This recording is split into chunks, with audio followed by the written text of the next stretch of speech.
en especial a los que hoy gradúan de Resiste. A ver, échense un grito de júbilo. La primera generación de Resiste. Y a los que no lo han tomado, pues animarlos.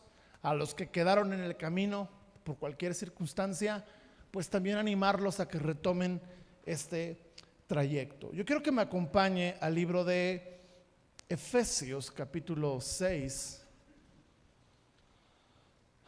Efesios capítulo 6.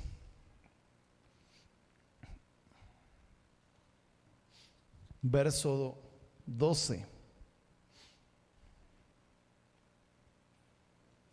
Verso 13. Efesios 6, 13.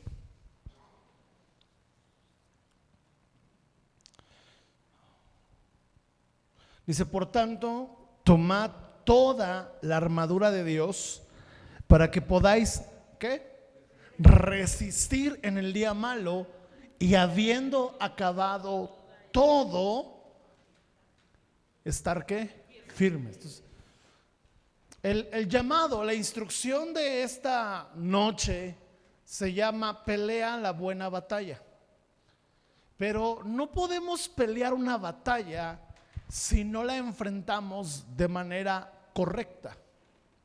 Y el apóstol Pablo, hablando de la guerra espiritual, dice: tomad toda la armadura de Dios.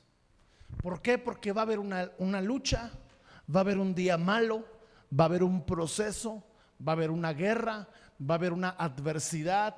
Y el tema es, escucha bien lo que dice aquí el versículo: habiendo acabado todo. Yo quiero decirle algo: todo proceso, toda lucha, toda dificultad tiene un día de fin. Amén. Ahí lo dice, habiendo acabado todo. Lo que también necesitamos entender es que la armadura de Dios, las armas de nuestra milicia, son para que, habiendo acabado la lucha, terminemos firmes. El problema muchas veces de la fe es que cuando vienen las guerras, cuando vienen las crisis, cuando vienen los desafíos, no nos damos cuenta o no nos dimos cuenta de que no estábamos en el mejor momento para enfrentar una guerra. Y lo que sucede muchas veces es que la guerra saca a luz que no estábamos listos. Y entonces en el camino no resistimos. En el camino nuestra fe claudica. En el camino nuestra pasión disminuye. Empezamos con pensamientos de: ¿por qué si estoy haciendo lo correcto me pasa esto? ¿Por qué si Dios es bueno? No sé si les ha pasado, le han contado. ¿Por qué si Dios es bueno permite que esto me pase a mí? Y de repente empezamos a argumentar ciertas cosas en nuestra lucha día con día. Y el apóstol Pablo nos dice: hay que tomar la armadura, hay que tomar las armas espirituales, para que, habiendo acabado todo, el día final de tu batalla, el día del examen final, tú puedas estar, ¿cómo? Firme. Entonces, si tú no resistes, no vas a poder estar firme para el día final. Ahora, yo quiero enseñarles también otro versículo que está en 1 Timoteo, capítulo 6.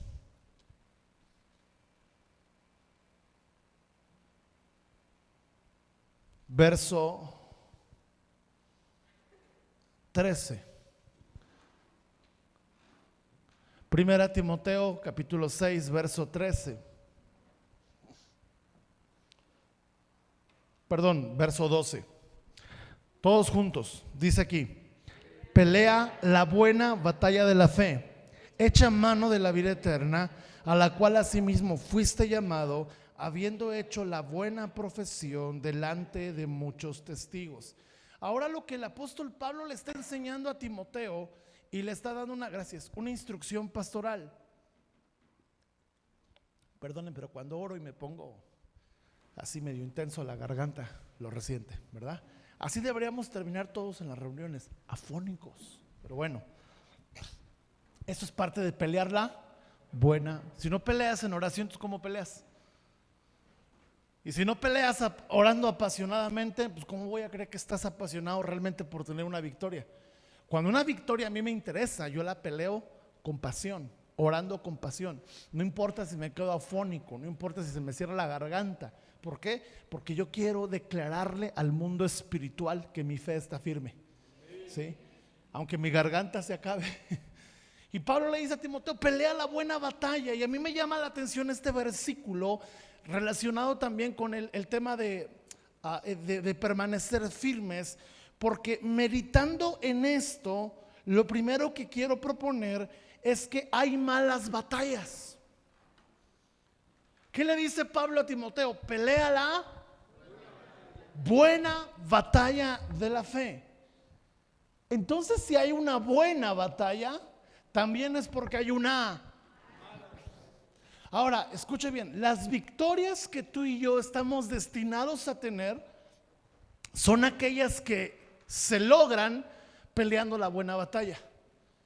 Pero cuando nos desenfocamos de las batallas que tenemos que pelear, vamos a caer bajo una de las estrategias espirituales más destructivas, subliminales, ocultas, que el enemigo puede tener. Y es la guerra de la distracción.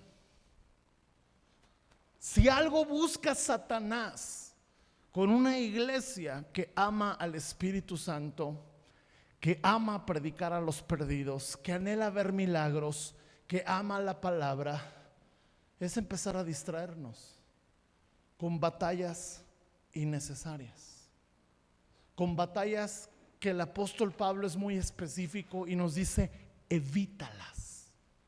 Y primero quiero hablarte de 4 batallas innecesarias, de las cuales tú y yo tenemos que evitar para no distraer nuestro enfoque de pelear la buena batalla de la fe. Solamente las voy a mencionar, no da tiempo de meditarlas.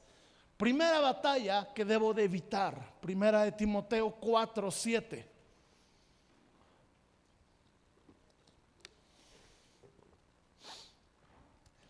Primera de Timoteo 4:7. Desecha, ¿qué? Las fábulas profanas y de viejas. Otra versión dice, para que usted lo entienda mejor: no prestes atención a historias falsas que la gente inventa. La primera batalla que tienes que evitar es la batalla del chisme. Si algo desgasta a un pastor es tener que estar aclarando. Dígalo fuerte. Si usted no es chismoso, dígalo fuerte.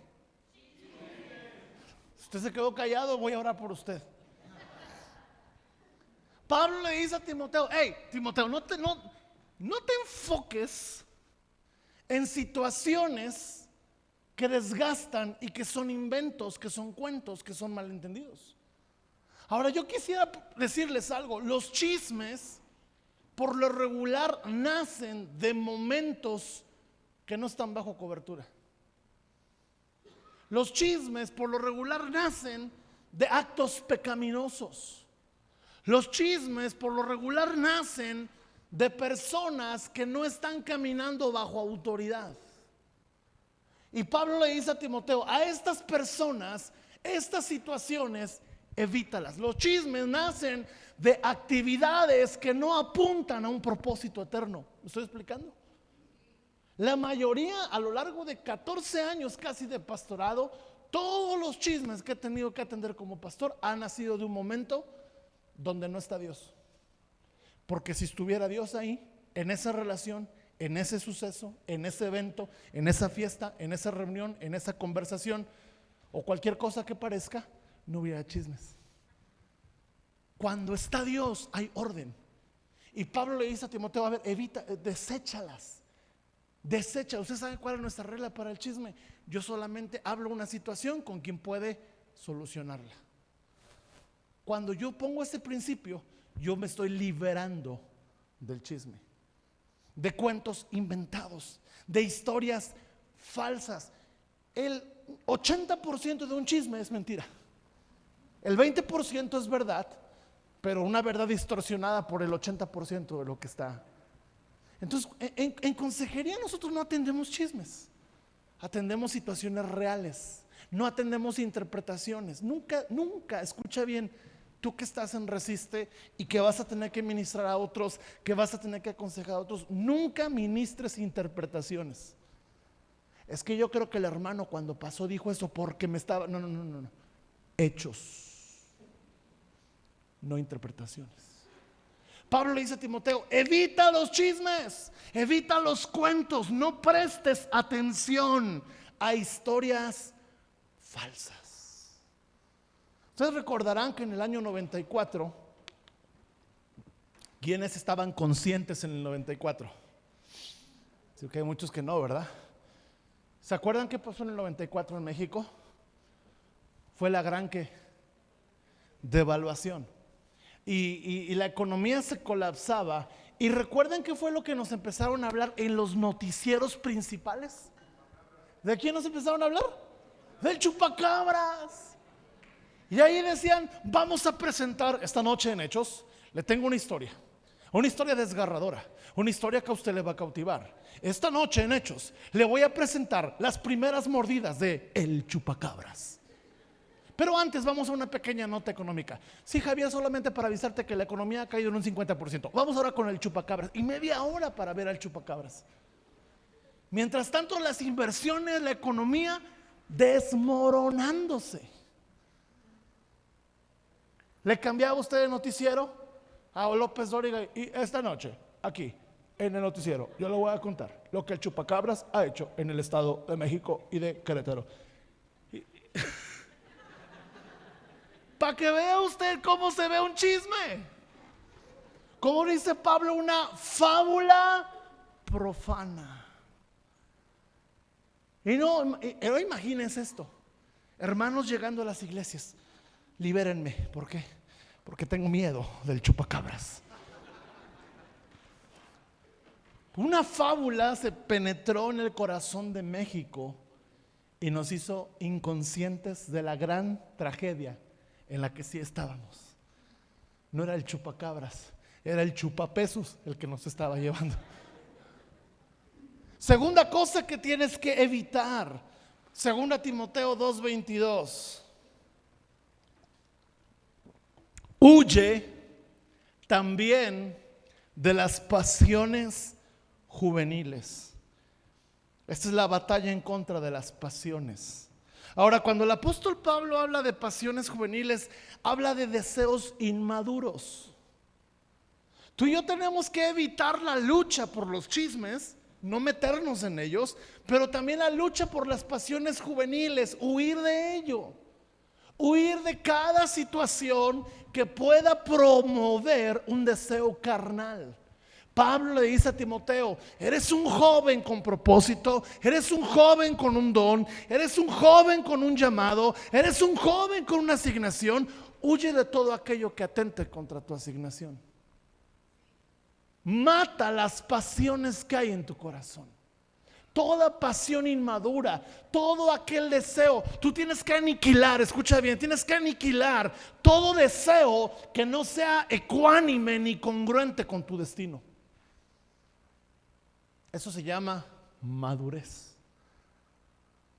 Cuando hay cosas que a lo mejor son buenas, pero ya no forman parte de mi deseo, de mi propósito. Voy a poner un ejemplo muy sencillo. A mí me gustaría todavía jugar fútbol como yo jugué hace algunos años. Y yo aprendí una lección una vez. Estábamos en una reunión de oración y yo tenía un partido. En ese equipo nos iba muy bien. Me pagaban la cena, a veces me daban una ofrenda. Bueno, en el mundo del fútbol se dice talacha. Era un equipo que estaba generando fama en la ciudad. Y una vez yo dejé la oración. Terminaba 8:30, yo me fui a las 8:20. Solo 10 minutos, ¿verdad? Yo le dije al Señor, Señor, ya nada más faltaban las ofrendas, pero esas las bendices tú. Y yo me acuerdo que me fui al partido. Yo solamente le dije a mi esposa, ya me voy, ahí tú terminas. El que iba a terminar iba a ser Dios conmigo, ¿verdad? Esa vez me acuerdo que me fui al partido el cielo estaba despejado. Y cuando yo iba llegando a la cancha, de repente así, brum, las nubes negras. Y empezaron a caer unos rayos y yo me empecé, dije, ay Señor, creo que sí la regué. Total, jugamos el partido, cayó un aguacero y nos metieron una goliza. Y luego una jugada me dieron 2 trancazos. Y bueno, yo llegué a la casa mojado, goleado y golpeado, diciéndole al Señor, no lo vuelvo a hacer. Era increíble porque iba un balón, yo jugaba de portero, y dije, no, el balón se va a ir, y de repente daba vuelta y se metía. Y yo le decía a Dios, tú mandaste un ángel para que me metiera todos los goles. Fue increíble la humillación. O sea, no nos golearon, nos humillaron. Encima el otro equipo ahora estaba incompleto. Y me dice mi esposa, yo creo que mi esposa, Dios le dijo algo. Llegué, ¿cuánto ganaron? Y yo entendí algo. Hay pasiones que ya no están para mi propósito. Yo ya no me puedo desenfocar a ciertas cosas que no están para lo que Dios me mandó a hacer. ¿Me estoy explicando? Y tú tienes que evitar esas luchas, porque yo he llegado a una conclusión en cuanto a las tentaciones. La mejor lucha es no tener que luchar. Porque si tú tienes un problema con la pornografía, huye de las pasiones juveniles. No te metas el celular a tu cuarto y te conectes a ver si Dios te habla en la noche. Tienes que no darle lugar a las pasiones. ¿Me estoy explicando, familia? Y un soldado de Jesucristo, dice la Biblia, que el que milita no se enreda con las cosas de este mundo. No se enreda en los negocios de la vida. Tercera cosa batalla que tienes que evitar, la batalla contra personas tóxicas. Mira lo que dice 2 Timoteo 3:5.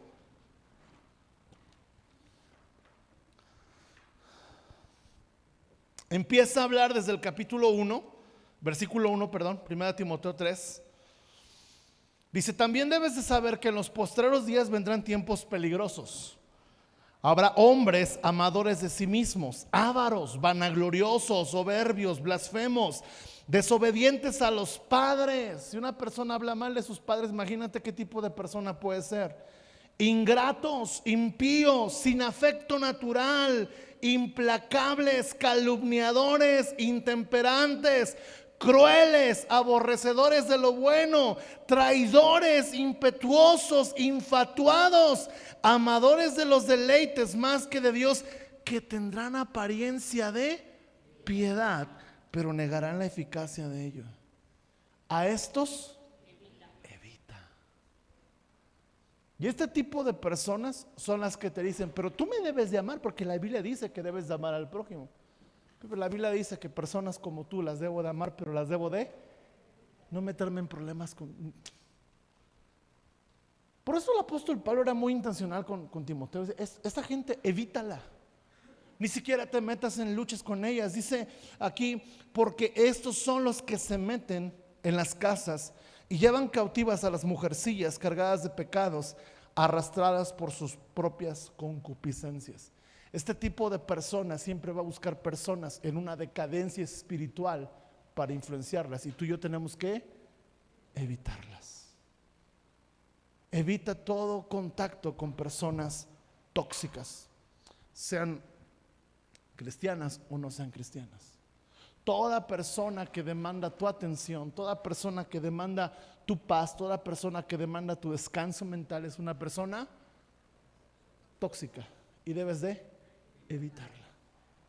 Ahora vamos con la cuarta. Evita la batalla de las discusiones. Esto está en Tito capítulo 3 verso 9.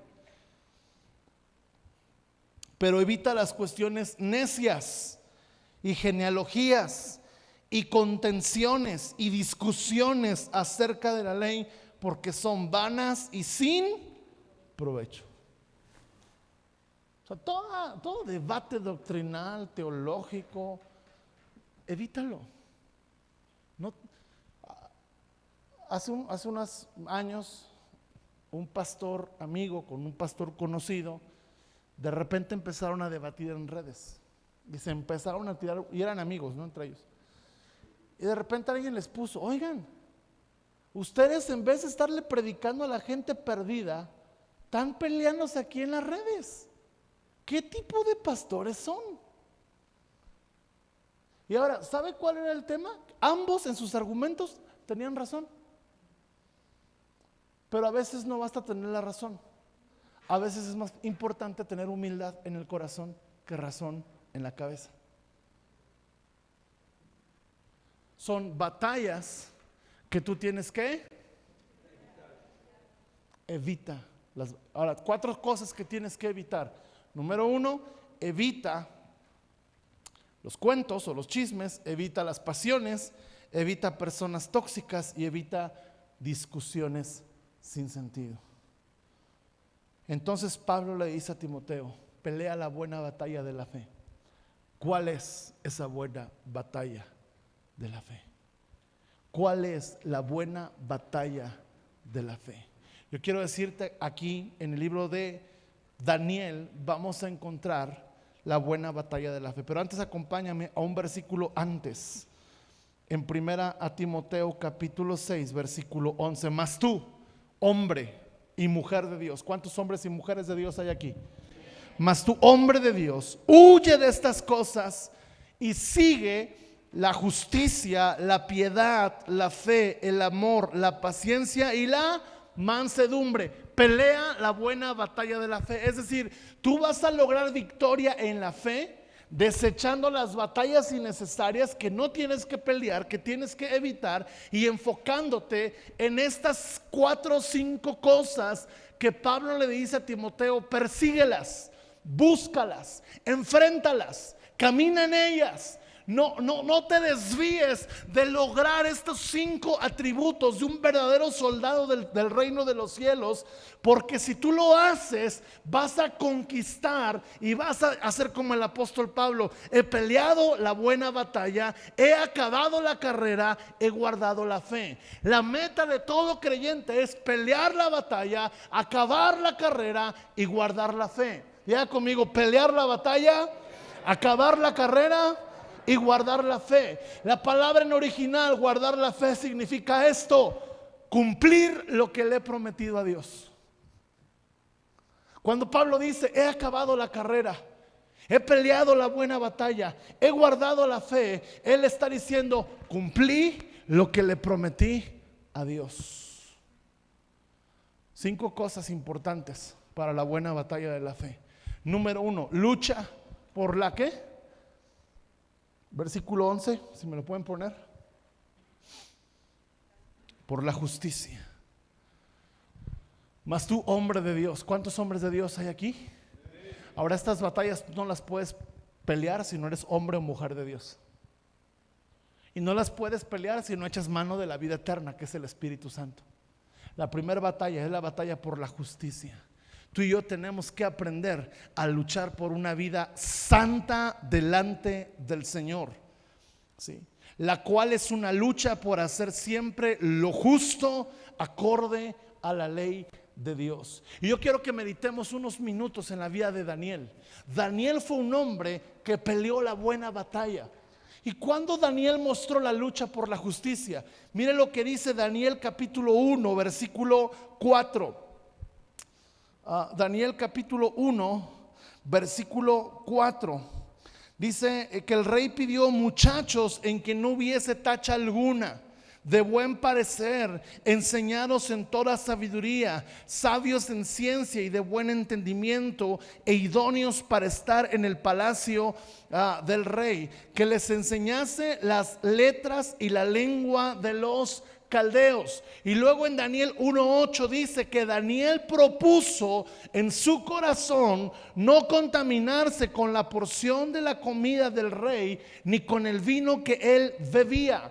Es decir, Daniel era un hombre íntegro en su corazón. Daniel había sido llevado de Israel a Babilonia. Había sido secuestrado por el rey Nabucodonosor. Era un príncipe. Lo meten al templo, a las culturas, al estilo de vida de Nabucodonosor. Y él entonces, al estar ahí, le dice al jefe de los eunucos: a mí no me des la misma comida, a mí no me des del vino, a mí dame frutas, verduras, legumbres y agua, y tú vas a ver mi rostro en 10 días distinto al de los otros hombres. Ahora, Daniel luchó por la justicia, escuche bien, porque la comida del rey era comida inmunda delante del Dios de Daniel. La comida del rey incluía el consumir animales impuros e inmundos. Y Daniel tenía un deseo en su corazón: yo fui llamado a un propósito en esta tierra y no voy a dejarme contaminar desde lo que como hasta lo que pienso. Pero si usted ve Daniel 1:8, dice que Daniel propuso ¿en dónde? ¿Dónde nace la justicia? La justicia no nace en tus actos. La justicia nace en tu corazón. Por eso dice la palabra: si yo procuro dar todos mis bienes, si yo tengo los dones, todos los dones del Espíritu, y no tengo justicia en mi corazón, nada soy. Note que no dice nada, que no dice el don no es nada, la profecía no es nada, no dice eso. El don sigue teniendo valor, pero tú no. ¿Dónde nace la justicia? En el corazón. Porque tú y yo tenemos que entender que si somos soldados que queremos pelear la buena batalla, nuestro corazón debe tener un anhelo: Señor, te voy a agradar. Un día le preguntaron a un maestro del instituto bíblico donde mi papá estudió. Mi papá estudió un tiempo en un instituto bíblico y ellos iban los sábados. Mi papá salía franco los sábados y él se iba caminando al instituto bíblico, y estaban ahí en las clases hasta la tarde, y en la noche él y otros hermanos se venían caminando con el profesor, atravesaban un buen tramo de la Ciudad de México y venían preguntándole al profesor, que era el hermano Carlos Navarrete. Y me contaba mi papá que un día le dijo: hermano, díganos cuál es el secreto para vivir en rectitud. Y el hermano se paró, porque la pregunta fue: díganos cuál es el secreto para vivir siempre en rectitud como usted vive. Y dice: yo les voy a decir mi secreto.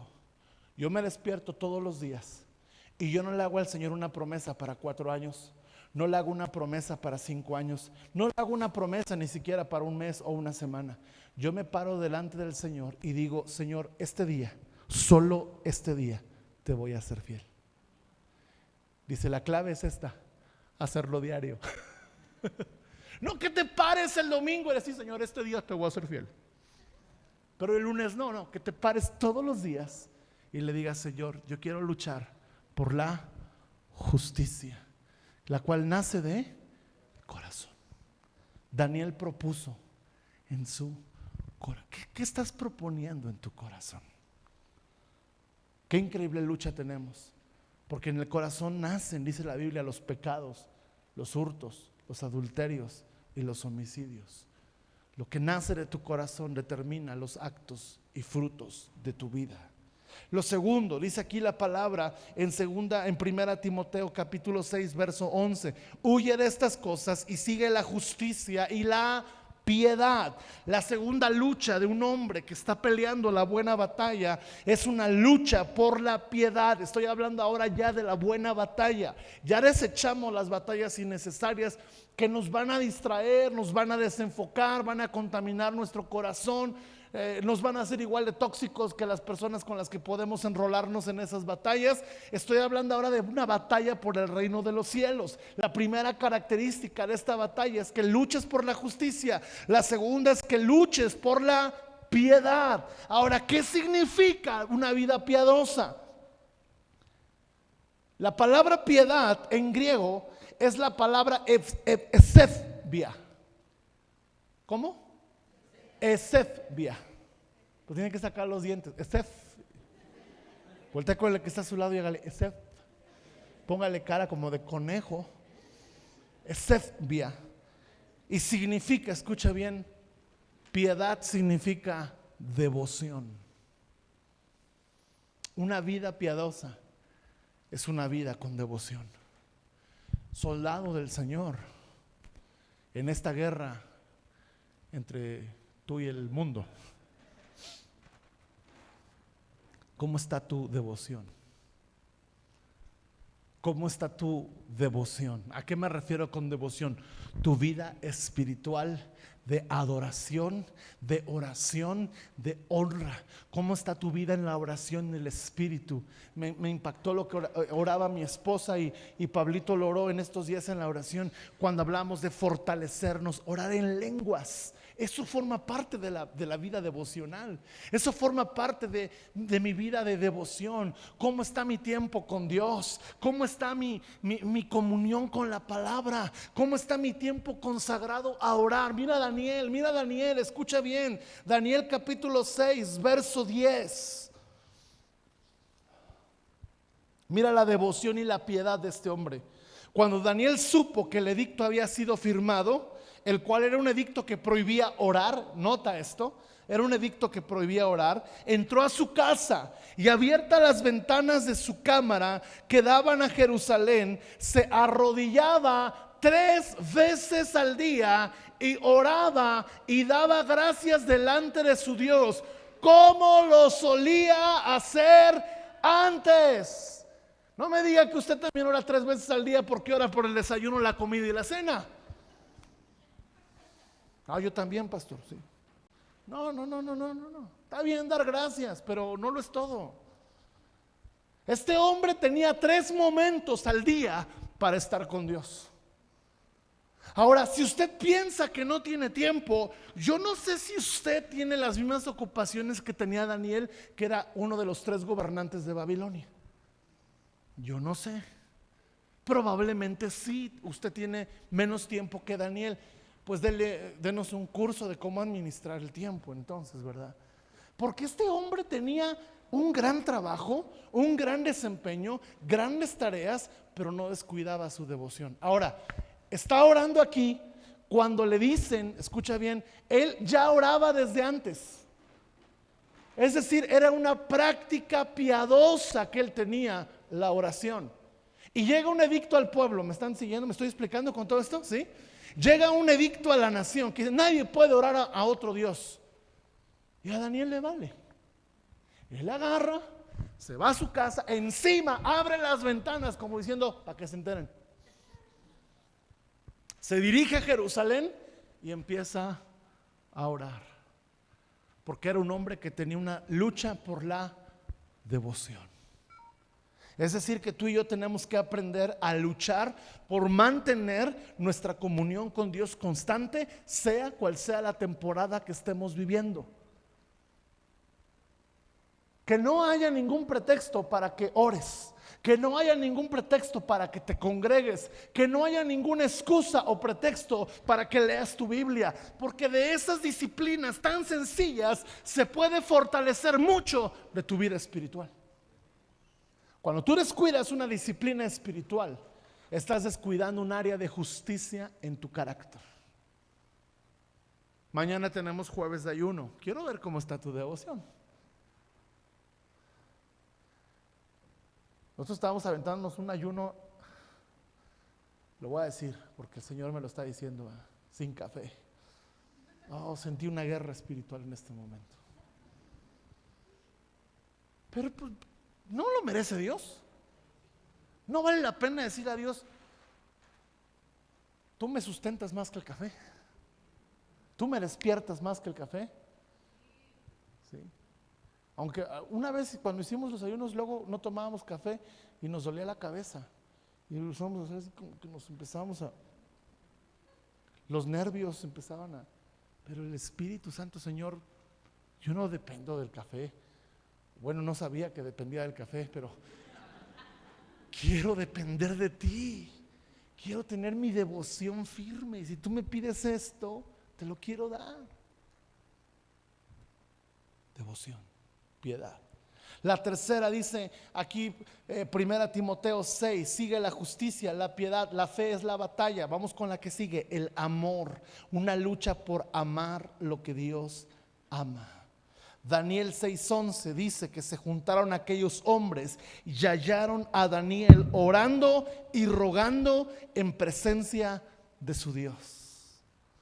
Este versículo, Daniel 6:11, nos habla de qué era lo más importante para Daniel. Lo más importante para Daniel era estar en presencia de Dios. Cada día tú vas a tener una oportunidad de demostrarle a Dios que lo amas. Cada día la tenemos. La pregunta es si cada día la aprovechamos. Cada día tú tienes una oportunidad de decirle a Dios, déjame hoy amarte. Hay una canción de rescate que dice así, Ulises, el que la escribió: yo te quiero amar y sigo buscando maneras. Tú y yo tenemos que buscar cada día una manera de decirle a Dios, te amo. Si usted quiere saber qué es amar a Dios, escuche el mensaje del domingo pasado. Amar a Dios es aborrecer el mal, amar a Dios es amar su palabra, y amar a Dios es amar al prójimo. Y tú y yo tenemos que aprender a construir una vida en la presencia del Señor para amar a Dios y amar lo que Dios ama. Yo voy a hacer una pregunta: ¿Daniel amaba lo que Dios amaba? ¿Hacia dónde oraba Daniel? ¿Y qué ama Dios? A su nación. Lo que Daniel nos enseña es que la vida de oración se sustenta, la vida de la fe, la batalla de la fe se sustenta cuando nosotros ponemos como prioridad amar lo que Dios ama. ¿Qué ama Dios? Las almas. ¿Qué ama Dios? Su venida. ¿Qué ama Dios? La iglesia. Cuando tú hablas mal de la iglesia, tú estás hablando mal de algo que Dios ama. Y solamente te pasa una nota: ten cuidado. Cuando tú amas más el pecado, dice la Biblia que los hombres no vinieron a la luz porque amaban más las tinieblas, porque la luz sacaba a relucir que sus obras eran malas. Tenemos que amar la luz, aunque la luz nos exhiba. Porque la manera en la que Dios te exhibe, primeramente te exhibe en tu conciencia para que te arrepientas. Te da el Espíritu Santo para que tú puedas volver en sí y retomar el camino. La cuarta lucha es la lucha por la paciencia. Dice aquí, pelea y sigue. Diga conmigo: la justicia, la piedad, el amor, la paciencia y la mansedumbre. Una batalla por la paciencia. Escucha bien, la palabra paciencia es la palabra en griego upomone. ¿Cómo? Que significa perseverar aunque todo esté mal. Eso es resistir, ¿no? Perseverar aunque todo esté mal. Para que estéis firmes en el día. ¿Cuántos hemos tenido un día malo? ¿Un fin de semana malo? ¿Una semana mala?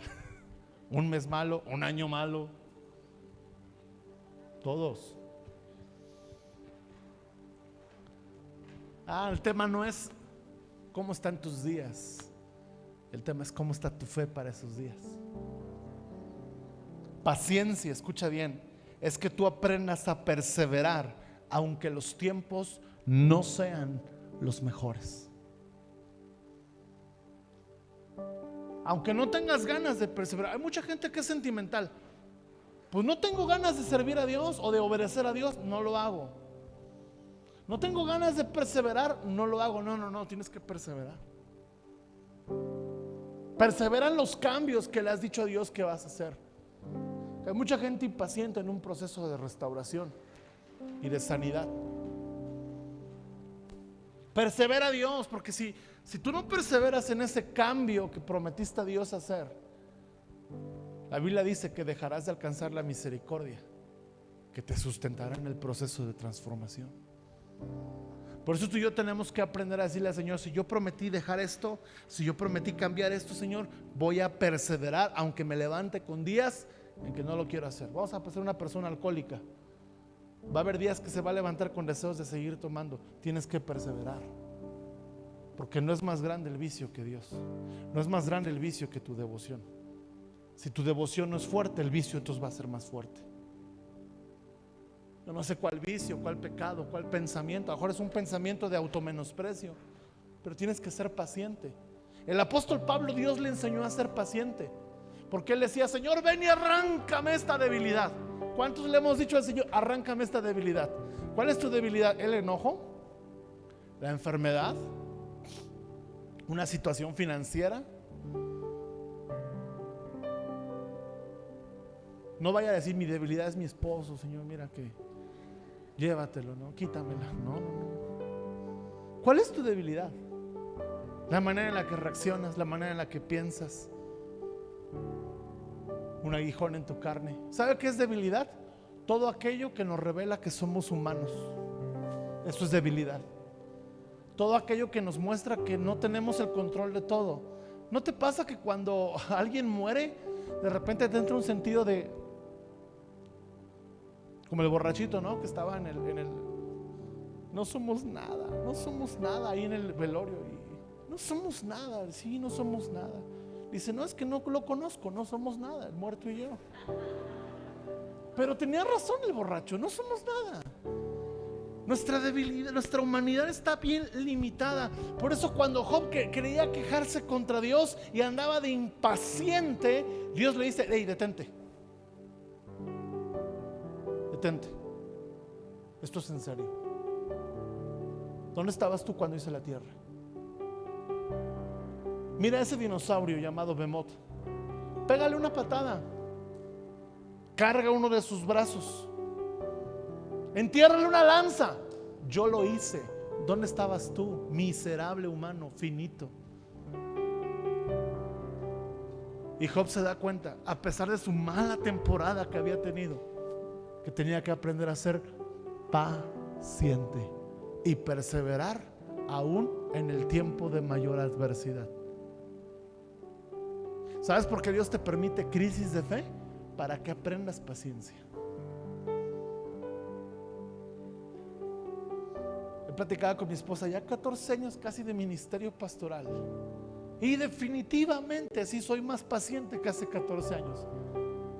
Pero quisiera decirles lo que me ha costado, pero me ha dolido. Sí, me ha costado lágrimas. Platicaba con un pastor y me decía: cada lunes le presento mi renuncia a Dios, pero no me la acepta.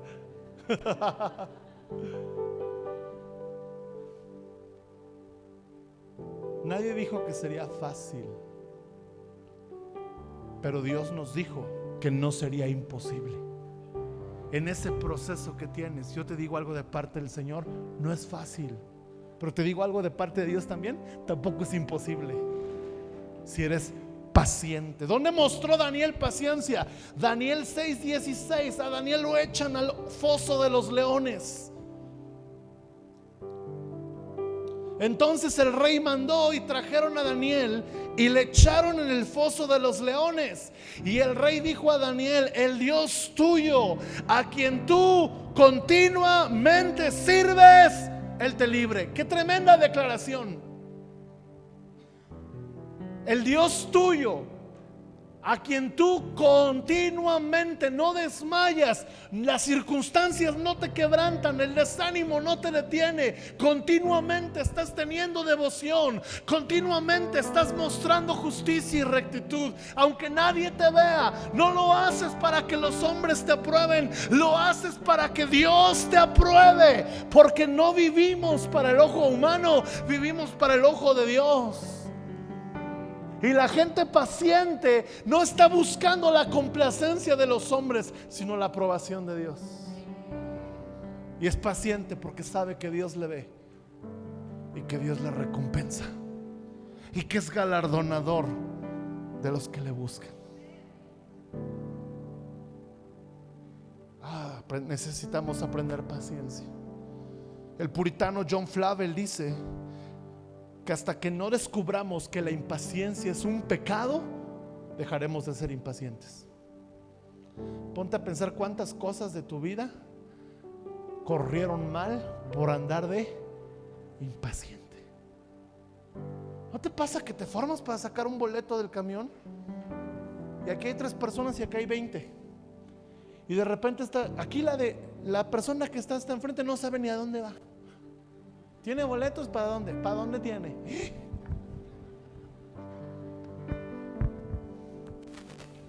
Para México.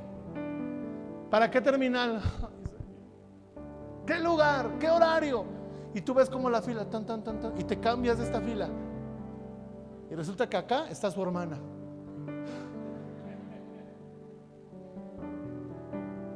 Que también es, y ves entonces cómo la fila avanza. A mí me pasó. Me cambié 3 veces de fila y siempre la fila donde estaba se paraba y estaba una persona. Por impaciente. ¿Cuántas cosas, decisiones equivocadas hemos tomado por impacientes? ¿Cuántas veces le hemos querido ayudar a Dios por impacientes? ¿Cuántas veces en un proceso pastoral te has desanimado por falta de paciencia?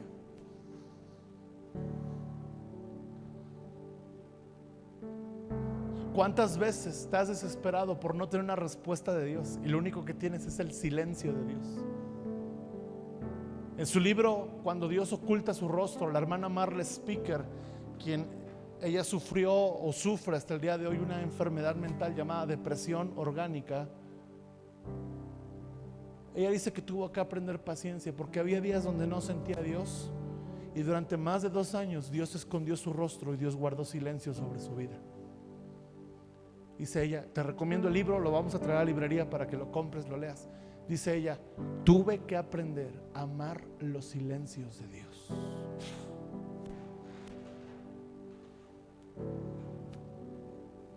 Hay gente que porque el año pasado en la primicia Dios no le respondió o cree que no le respondió, ya no dio primicia este año. No aquí, en otros lados.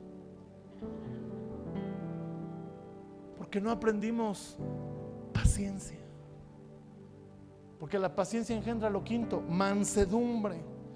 La mansedumbre, según Matthew Henry, es la cualidad suprema perteneciente al carácter de Cristo.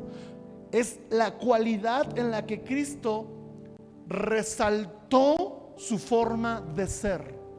Aprendan de mí que soy manso.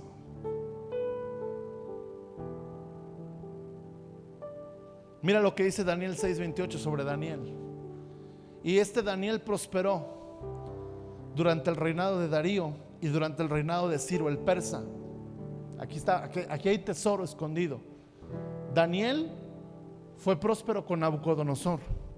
Daniel fue próspero con Darío. Y Daniel fue próspero con Ciro. 3 reyes, 3 temporadas distintas. ¿Sabes por qué? Porque era un hombre manso. ¿Dónde dice la Biblia que Daniel era un hombre manso? Daniel capítulo 10, verso 11. Está Daniel orando. Está Daniel haciendo guerra espiritual. Y viene Dios.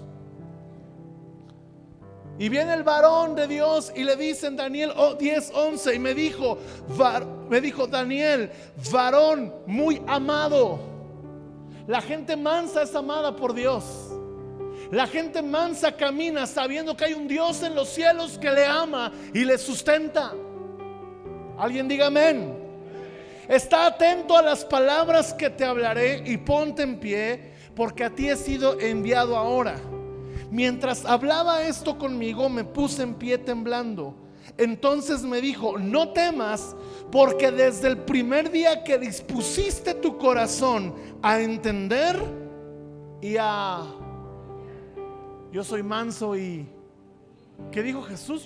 Aprende de mí que soy manso ¿y qué hizo Daniel? Se humilló, dispuso su corazón. Gente mansa es gente que dispone su corazón a la instrucción de Dios.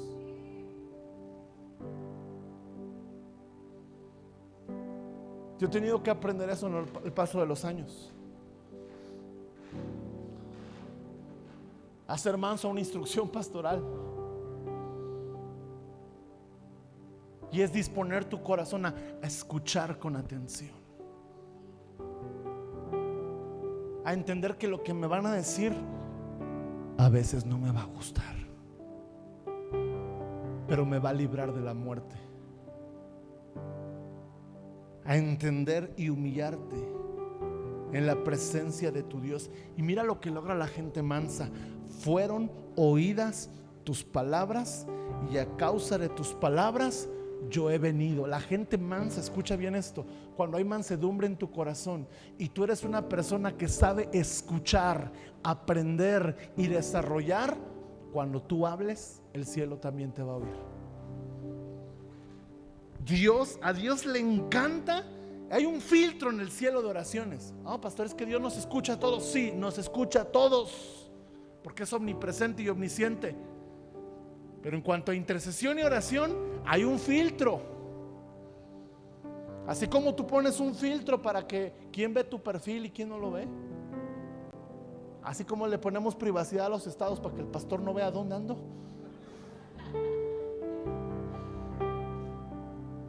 así en el cielo hay un filtro a las oraciones. Y cuando llega una oración sencilla, a lo mejor no es tan elocuente, pero es sencilla, pero viene de un corazón manso, el cielo las va filtrando. Esta viene de un corazón manso, corazón que aprende a oír. Es un corazón que será escuchado en el cielo. Esa es la batalla que tenemos que mantener. Y es una batalla donde tú tienes que despertarte cada día.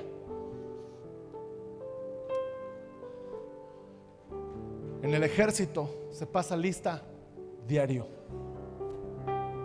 ¿Cada cuándo? Hasta el día que salen francos, diario. Sábado los soldados salen, los alumnos salen, los cadetes salen, pero antes de salir pasan revista. El domingo, antes de incorporarse, hay lista. Cada día de la semana hay lista. ¿Y sabes qué es la lista? Presentarse ante el comandante, que él sepa que estamos a su orden, atentos a la instrucción. Si hay que ir a apagar un incendio, aquí estoy, mi comandante. Si hay que ganar la guerra a Estados Unidos, aquí estoy, mi comandante. Si hay que ir a Turquía a levantar escombros y rescatar gente, aquí estamos, comandante.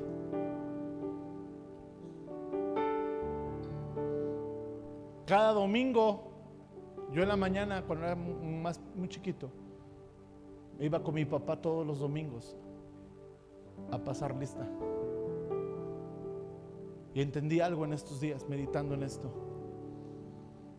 Un soldado del Señor día a día se presenta con su comandante en jefe, que es el Señor Jesucristo, y le dice: mi capitán, a tus órdenes, a tus deseos, a tus deleites. Como aquellos 3 soldados que estaban cerca de David. ¿Recuerdan esa historia? David estaba en el campamento, estaban los filisteos allá acampando, y dice David: tengo un poco de sed. ¿Cómo se me antojaría tomar agua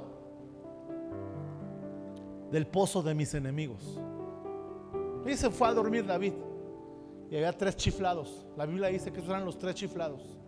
Ahí nacieron los 3 chiflados. Se levantaron en la noche y se dijeron uno a otro: ¿oíste lo que dijo el rey?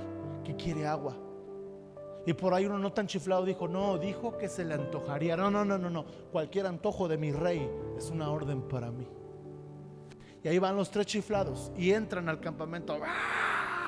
Wow. Ahora, una cosa es entrar a un campamento enemigo, otra cosa es salir con vida. Y dice la Biblia que sacaron la espada y mataron a soldados. Llegaron al pozo. ¿Trajiste el agua? Ay, no traje. Pues vamos a buscar. Y traen una cubeta, ¿verdad? Y sacan el agua, el balde ahí. Y tú cuida el balde, nosotros te cuidamos a ti. Y salen del campamento de los filisteos. Mataron a un montón de soldados enemigos. Y llegan todos chorreados de sangre, con la espada pegada a las manos. Rey, perdón que te despertemos, ahí está tu agua.